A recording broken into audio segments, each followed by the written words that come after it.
Hey, Telstrasauruses. Toby here with the third episode of Solution Selling TV. Many people who read the word yawn or yawning begin to feel the urge to yawn. Okay, stop it. No more! You can't have your customers yawning when you're trying to build credibility.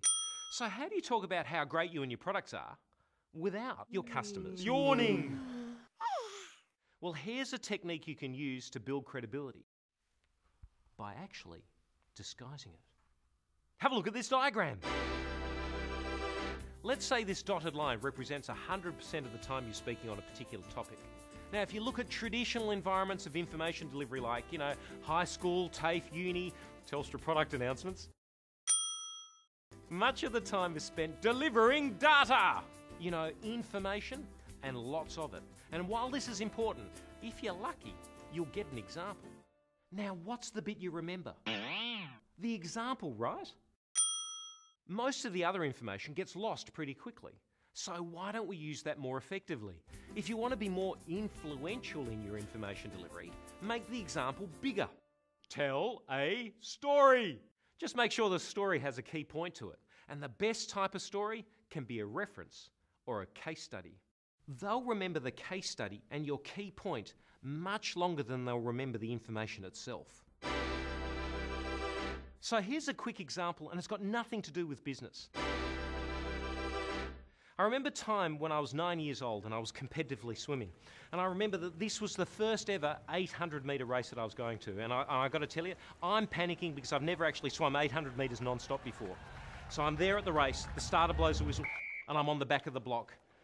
And they go, take your marks. And I lean forward and I look down and all I can see is this black line in the swimming pool. And I know I'm going to be swimming up and down, up and down, up and down. Now let's just time out for a second. I want you to mentally answer these questions. How long is the swimming pool? Is it daytime or nighttime? Indoors or outdoors? What colour does the water look? And are you on the block looking at the black line about to dive in? Or are you on the sidelines watching the kids about to dive in? Now, I'm just wondering how many of you actually said 50-metre pool, outside, daytime, water's looking blue and you're about to dive in.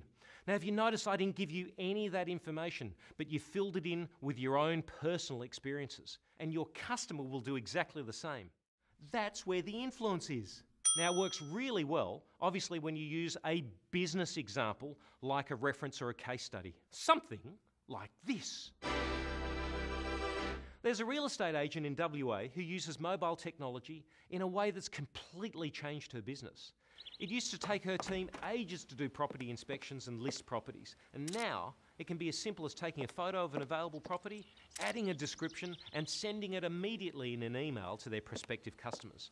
Or taking a photo of an item that needs repairing and sending it to the tradesperson so that they arrive prepared. Processing times have been slashed by more than 90%, so that a staff now aspire to a sale a week, where it used to be a sale a month.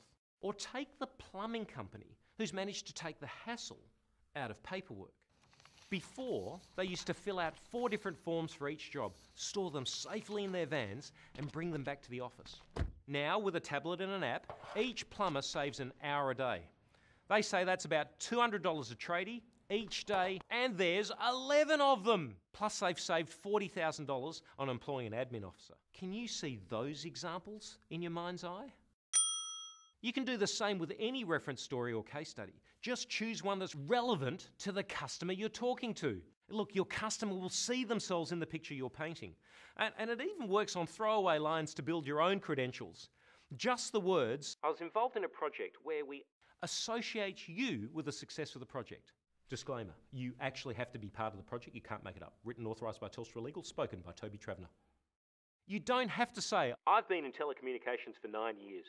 You can try a softer approach, like, when I first started in telecommunications 9 years ago. And I bet if you have experience from another industry and the customers from the same, I reckon that piece of information might just crop up in conversation. And it should. If you build credibility and interest with your customer, they will feel comfortable answering questions about their business. In the meantime, think about which of your customers could actually be a case study, or check out some of the ones on Retail Live. See how you go with putting them into a conversation with a customer, and watch out for the possibilities that it generates. If a customer can see themselves in one of your case studies, it might open up a completely different conversation. I'll be back with more Solution Selling TV soon. And as always, this video was proudly produced by the Small Business Channel Programs team.